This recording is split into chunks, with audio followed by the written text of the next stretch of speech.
exercice de production d'écrit. Donc on est sur votre fichier de lecture, page 23. Nous allons faire l'exercice 5. Réponds aux questions. Donc vous avez 1, 2, 3, 4, 5 questions. Et il va falloir répondre à ces 5 questions. Donc je vous pose les questions pour ceux qui ont du mal à lire. Et vous allez réécrire une phrase réponse.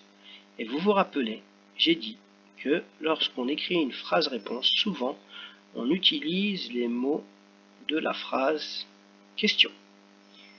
Donc on va faire le premier ensemble et après vous ferez la suite tout seul.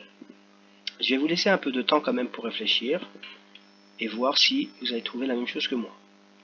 Quel est le nom du personnage de l'histoire? Quel est le nom du personnage de l'histoire? Je vous laisse réfléchir à votre réponse. Moi, j'aurais mis le nom du personnage de l'histoire est.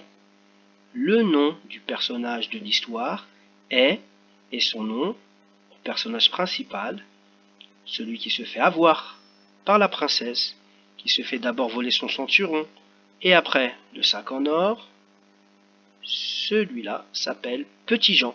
Donc on va mettre le nom du personnage de l'histoire s'appelle Petit Jean ou le nom du personnage de l'histoire est Petit Jean.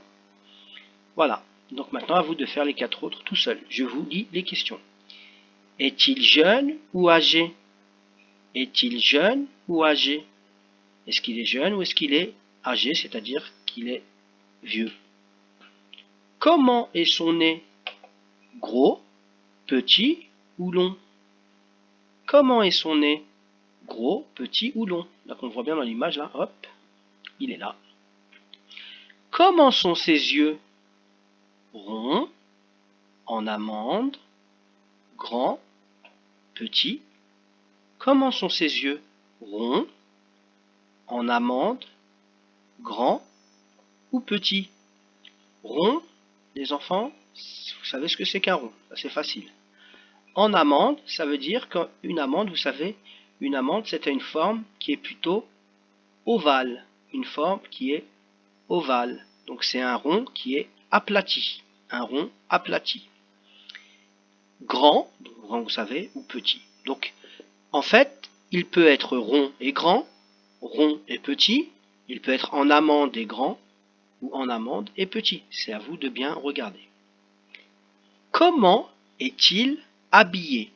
Comment est-il habillé? Il est habillé, et là vous pouvez me décrire comment il est habillé. Voilà, bon travail. Une seconde vidéo pour la correction des enfants.